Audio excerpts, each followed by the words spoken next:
తిరుపతి ప్రతి హిందువు జీవితంలో ఒక్కసారైనా వెళ్లాలనుకునే గుడి. దేశ విదేశాల నుంచి భక్తులు తరలివస్తూనే ఉంటారు. క్యూలైన్ కాంప్లెక్స్లు ఎప్పుడూ రద్దీగానే ఉంటాయి. సాధారణ రోజుల్లోనే తిరుమలేశుడి దర్శనానికి గంటలు గంటలు వెయిట్ చేయాల్సి ఉంటుంది. అటువంటిది బ్రహ్మోత్సవాలు, వైకుంఠ ఏకాదశి వంటి ప్రత్యేక రోజులలో చెప్పనవసరం లేదు. ఇసుక వేస్తే రాలనంత భక్తులతో తిరుమలగిరి వీధులు కిక్కిరిసిపోతాయి. అయితే తిరుపతి గుడి అక్కడ ఎవరు కట్టించారు? ఆలయ పురాణమేంటి తెలుసుకుందాం రండి. తిరుపతి వెంకటేశ్వరుని ఆలయాన్ని భూలోక వైకుంఠం అని పిలుస్తారు. భూమిపై విష్ణువు నివాసంగా హిందువులు నమ్ముతారు. కలియుగంలో తన భక్తులను మోక్షం వైపు నడిపించటానికి విష్ణువు తిరుపతి ఆలయంలో కొలువై ఉన్నాడని అంటారు. మనోహరమైన వెంకటేశ్వరుని విగ్రహానికి ప్రతిరోజు పూలు, వస్త్రాలు, ఆభరణాలతో అద్భుతంగా అలంకరిస్తారు. ఈ వెంకటేశ్వరుని ప్రధాన విగ్రహం గురించి అనేక రహస్యాలు కూడా ఉన్నాయి. అంతేకాదు, ఈ విగ్రహ రూపంలో వెంకటేశ్వర స్వామి కొలువై ఉంటారని భక్తుల నమ్మకం. శ్రీ వెంకటేశ్వర స్వామి స్వయంభూ విగ్రహం ఉన్న ప్రదేశాన్ని ఆనంద నిలయం అంటారు. ఆనంద నిలయంలో భోగ శ్రీనివాసమూర్తి అందమైన విగ్రహం కూడా ఉంటుంది. భోగ శ్రీనివాసుని విగ్రహం వెండితో తయారు చేయబడి 1 అడుగు ఎత్తులో ఉంటుంది.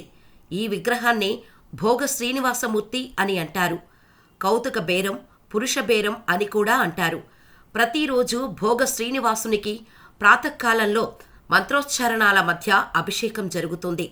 రాత్రిపూట పర్యంకసానంలో నిద్రపుచ్చుతారు. ఈ దేవాలయంలో ఒక్క ధనుర్మాసంలో తప్ప మిగతా 11 మాసాలు ఏకాంత సేవ జరుగుతుంది. ఈ సేవలో స్వామివారికి శయన మందిరంలోని వెండితో చేసిన ఉయ్యాలలో ఊపుతూ తాళ్లపాక కౌల పాటలు శ్రావ్యంగా పాడుతుండగా పాలు మొదలైనవి నివేదించటం జరుగుతుంది. ఈ భోగ శ్రీనివాసుని చరిత్ర విషయానికి వస్తే, దేవాలయ ప్రాకారపు ఉత్తర కుడ్యం మీద ఉన్న శాసనం ప్రకారం భోగ శ్రీనివాసుని విగ్రహం క్రీస్తు శక 966 సంవత్సరంలో శక్తి విటంకన్ రాజు భార్య అయిన కాడవన్ పేరుందేవి పల్లవరాని ప్రతిష్ఠించింది. ఈమెనే సామవై అని అంటారు. మహారాజు కొప్పాత్ర మహేంద్ర పన్నార్ యొక్క 14వ పరిపాలనా కాలంలో విగ్రహ ప్రతిష్ఠ జరిపిన సందర్భంలో ప్రతిదినం 4 నాళీల విరువాముదు అంటే వండిన అన్నాన్ని స్వామికి నివేదన చేస్తారు. 1 నిత్య దీపానికి, 2 సంక్రాంతి పుణ్యదినాలలో తిరుమంజనానికి, ప్రధాన ఉత్సవం ప్రారంభించడానికి ముందు 2 రోజుల ముందు భాద్రపద మాసంలో ఉత్సవాన్ని 9 రోజులు జరిపేందుకు ఏర్పాటు చేశారు. తర్వాత ఈ నూతన విగ్రహాన్ని గర్భగుడిలో ప్రతిష్ఠించి 47 కళంజుల బంగారు ఆభరణాలను స్వామివారికి బహుకరించారు. ఈ కొత్త కౌతిక బేరానికి మనవాళ్ల పేరుమాల్ అని నామకరణం చేశారు. ఈ కౌతిక బేరానికి భూములను దానం చేసింది. మహారాణి ఈ శ్రీనివాసమూర్తిని సమర్పించిన నాటి నుంచి నేటి వరకు ఎన్నడూ ఆలయం నుండి విగ్రహాన్ని తొలగించలేదు. ఆగమ శాస్త్రాన్ని అనుసరించి మూలవిరాట్టుకు చేసే సేవలు భోగ శ్రీనివాసమూర్తికి కూడా చేస్తారు. ఇప్పటి కాలంలో కాంచీపురంగా పిలుచుకునే ఒకప్పటి తొండయ్య మండలం సామ్రాజ్యానికి అధిపతి తొండమానుడు. ఈయనకు ఒకరోజు ఓ కల వస్తుంది. ఆ కలలో విష్ణుమూర్తి కనిపించి తొండమాన్ రాజు గత జన్మను గుర్తు చేశారని చెబుతారు. వెంకటేశ్వర స్వామి ఏం చెప్పారు అనేది ఇప్పుడు తెలుసుకుందాం. తొండమాన్ మహారాజ పూర్వజన్మలో నీ పేరు రంగదాసు. నీకు స్త్రీ వ్యామోహం లేకుండా చేసి నిన్ను మహారాజుగా చేశాను. క్రమంగా మన మధ్య బాంధవ్యం పెరిగింది, అనుబంధం పెనవేసుకుంది. ప్రస్తుతం నేను వెంకటేశ్వరునిగా శేషాచలమున స్థిర నివాసం ఏర్పరచుకోదలిచాను. కలియుగం అంతమయ్యే వరకు వెంకటేశ్వరుని అవతారంలో కొండమీదే ఉంటాను. కనుక నువ్వు నా కోసం ఒక ఆలయాన్ని నిర్మించాలి. శ్రీ వరాహస్వామి పుష్కరిణి పక్కన ఆలయ నిర్మాణం కోసం స్థలం కేటాయించాడు. అక్కడ నువ్వు వెంటనే ఆలయాన్ని కట్టించు అని వెంకటేశ్వర స్వామి చెప్పిన మాటలకు తొండమనుడు సంతోషం స్వామి, తమరు కోరిన విధంగా వెంటనే ఆలయం నిర్మిస్తాను అని చెబుతాడు. అంతలో తొండమానుడికి మెలకువ వచ్చేసింది. స్వామివారు తనకు స్వప్నదర్శనం ఇవ్వటం అంటే సామాన్యమైన సంగతి కాదని తొండమాన్ అనుకొని, ఇది కేవలం కలగా అనిపించలేదు, వెంకటేశ్వరుడు ప్రత్యక్షమైనట్టే ఉంది, స్వయంగా చెప్పిన భావనే కలిగిందని సంతోషంతో మురిసిపోయాడు. శ్రీనివాసుని కోసం ఆలయం నిర్మించేందుకు ఆప్తులతో చర్చించాడు, ప్రణాళిక రచించాడు. తొండమానుడు వెంటనే విశ్వకర్మను రప్పించాడు. మంచి ముహూర్తం చూసి ఆలయ నిర్మాణం కోసం పునాదులు వేయించాడు. కేవలం దేవాలయం గర్భగుడి ధ్వజస్తంభంతో సరిపెట్టకుండా బ్రహ్మాండంగా కట్టించాలి అనుకున్నాడు.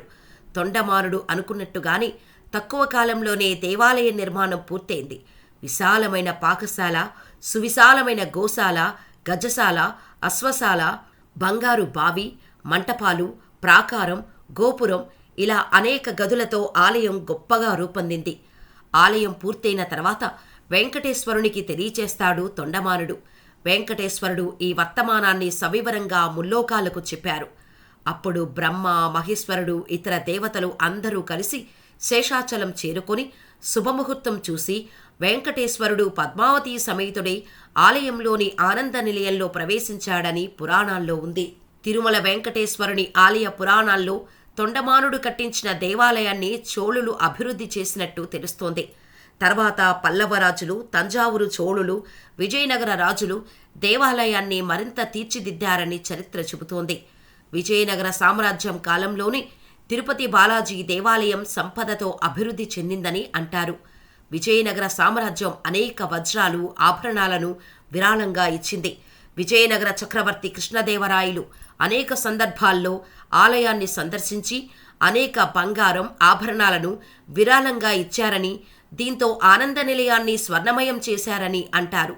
విజయనగర సామ్రాజ్యం క్షీణించిన తర్వాత మైసూర్ రాజ్యం, గద్వాల్ సంస్థానం వంటి వివిధ ప్రాంతాల నుంచి వచ్చిన రాజులు ఆలయానికి విలువైన వస్తువులను సమర్పించారు. మరాఠా జనరల్ రఘోజీ భోంస్లే కూడా నిత్యం పూజా కార్యకలాపాలను నిర్వహించారు. ఆలయ నిర్మాణం గురించి మనం తెలుసుకున్నాం. అయితే ఇప్పుడు వెంకటేశ్వరుని విగ్రహం చుట్టూ ఉన్న రహస్యాలను గురించి తెలుసుకుందాం. తిరుమల గర్భగుడిలో శ్రీవారి విగ్రహం భక్తులకు గర్భగుడి మధ్యలో ఉన్నట్టు కనిపిస్తుంది. అయితే నిజానికి శ్రీవారి విగ్రహం గర్భగుడి మధ్యలో ఉండదు. గర్భగుడికి కుడివైపు మూలలో శ్రీవారి విగ్రహం ఉంటుంది. శ్రీవారి విగ్రహం ఎప్పుడూ తేమతో నిండి ఉంటుంది. పూజారులు ఎన్నిసార్లు దానిని పొడిగా చేద్దామని ప్రయత్నించినా విగ్రహం మళ్లీ మళ్లీ తడిగా మారడం ఇప్పటికీ విస్మయం కలిగించే విషయం. శ్రీవారి విగ్రహం వెనక నుంచి ఎప్పుడూ సముద్రపు ఘోష వినిపిస్తుందనేది నమ్మలేని నిజం. స్వామివారి విగ్రహం వెనుక చెవిపెట్టి వింటే ఇది స్పష్టంగా తెలుస్తోంది. కానీ శ్రీవారికి సేవ చేసే అర్చకులకు తప్ప సాధారణ భక్తులకు ఆ అవకాశం లభించదు. అంతేకాదు, వెంకటేశ్వర స్వామివారి విగ్రహానికి పట్టులాంటి మృదువైన చిక్కులు లేని నిజమైన జుట్టు ఉంటుంది. దీని వెనుక ఒక కథ కూడా ఉంది. వెంకటేశ్వరుడు భూమిపై ఉన్న సమయంలో ఊహించని ప్రమాదంలో తన జుట్టులో కొంత భాగాన్ని కోల్పోతాడు. ఇది గమనించిన నీలదేవి అనే గాంధర్వ యువరాణి తన జుట్టులో కొంత భాగాన్ని కత్తిరించి శ్రీవారికి ఇస్తుంది. భక్తితో సమర్పించిన తన తలనీలాలను స్వీకరించాలని కోరుతుంది. ఆమె భక్తికి మెచ్చిన వెంకటేశ్వరుడు ఎవరైతే తనను దర్శించేందుకు వచ్చి తలనీలాలు సమర్పిస్తారో వారికి సదా తన అనుగ్రహం ఉంటుందని వరమిస్తాడు. అప్పటి నుంచి తిరుమలకు వెళ్లే భక్తులు తమ కోరికలు తీరకముందు, తీరిన తర్వాత స్వామివారికి తలనీలాలను సమర్పించటం ఆనవాయితీగా మారింది. పచ్చకర్పూరాన్ని ఏదైనా రాతికి పూస్తే ఆ రాయి అతి కొద్ది కాలంలోనే పగుళ్లకు గురై విచ్ఛిన్నమవుతుందనేది శాస్త్రీయంగా నిరూపితమైన నిజం. కాని శ్రీవారి విగ్రహానికి నిత్యం పచ్చకర్పూరం రాస్తున్నా ఏమాత్రం చెక్కు చెదరకపోవటం ఆశ్చర్యం కలిగించే విషయం. దీన్ని బట్టి శ్రీవారి విగ్రహం భూమిపై ఎక్కడా లేని అరుదైన రాతితో ఏర్పడినట్టు భావిస్తారు. తిరుమల శ్రీవారి విగ్రహం రాతితో చేసిందే అయినా ఎప్పుడూ సజీవమైన జీవకళతో కనిపించటం విశేషం. స్వామివారి విగ్రహం ఎప్పుడూ 110 డిగ్రీల ఫారిన్ హీటుతో వేడిగా ఉంటుందంటే మీరు నమ్మగలరా? సముద్ర మట్టానికి 3000 అడుగుల ఎత్తులో ఉండటం వలన తిరుమల పరిసరాలన్నీ చల్లగా ఉంటాయి. కానీ స్వామివారి విగ్రహం మాత్రం ఎప్పుడూ వేడి కారణంగా చెమటలు చిందిస్తుందని అంటారు. పవిత్ర స్నానం సమయంలో శ్రీవారి ఆభరణాలు తీసినప్పుడు అర్చకులు ఈ వేడిని అనుభూతి చెందుతారని చెబుతుంటారు. గర్భగుడిలోని శ్రీవారి విగ్రహం ముందుంచే మట్టి దీపాలు ఎప్పుడూ కొండెక్కవు. స్వామి దర్శనానికి వచ్చే భక్తుల నిర్మలమైన హృదయానికి ఇవి ప్రతీకగా నిలుస్తుంటాయి. ఈ దీపాలను ఎప్పుడు ఎవరూ వెలిగించారనే విషయం ఎవ్వరికీ తెలియవు. కొన్ని వేల సంవత్సరాల నుంచి కొండెక్కకుండా వెలుగుతున్న ఈ దీపాలు ఇప్పటికీ స్వామివారి ఎదుట కనిపిస్తాయి. వెంకటేశ్వర స్వామి నిజరూప దర్శనం కూడా ఇచ్చారని అంటారు. దీనికి ఓ కథ కూడా చెబుతారు. చాలా కాలం క్రితం 19వ శతాబ్దంలో దారుణమైన నేరాలకు పాల్పడిన 12 మందికి ఈ ప్రాంతాన్ని పాలించిన రాజు మరణశిక్ష విధిస్తాడు. వారిని చనిపోయే వరకు ఉరితీయాలని ఆదేశిస్తాడు. మరణానంతరం నేరగాళ్ల మృతదేహాలను తిరుమల దేవాలయం గోడలపై వేలాడదీస్తారు. అప్పుడు గర్భగుడిలో ఉన్న స్వామివారు నిజరూపంలో కనిపించినట్టు చెబుతారు. తిరుమల వెంకటేశ్వరుణ్ణి నిత్యం అనేక పూలతో పూజిస్తుంటారు. వాటిని పూజారులు గర్భగుడిలో స్వామివారి విగ్రహం వెనుక ఉన్న జలపాతంలోకి వెనక్కి చూడకుండా వేస్తారు. ఆశ్చర్యకరంగా ఆ పూలు తిరుపతికి 20 కిలోమీటర్ల దూరంలో ఉన్న వేర్పేడు అంటే శ్రీకాళహస్తికి వెళ్లే దారిలో కనిపిస్తాయి. తిరుపతి వెంకటేశ్వరుని దేవాలయంలో ఉపయోగించే పువ్వులు, పాలు, వెన్న, పవిత్రమైన మూలికల ఆకులు తదితర ఎన్నో పదార్థాలను తిరుపతికి 22 కిలోమీటర్ల దూరంలో ఉన్న ఓ రహస్య గ్రామం నుంచి తీసుకువస్తారు. ఇక్కడ ఉండే గ్రామస్తులకు తప్ప ఈ చిన్న గ్రామం గురించి మరెవ్వరికీ తెలియకపోవడం విశేషం. ఇక్కడి ప్రజలు ఎంతో నియమనిష్టలతో ఉంటారు. గర్భగుడిలో పూజలకు ప్రకృతి నుంచి అవసరమయ్యే ప్రతి వస్తువును ఇక్కడి నుంచే తీసుకువెళ్తారు. ఎన్నో రహస్యాలు, విచిత్రాలకు నెలవైన తిరుమల శ్రీవారిని మీరు దర్శించుకున్నారా?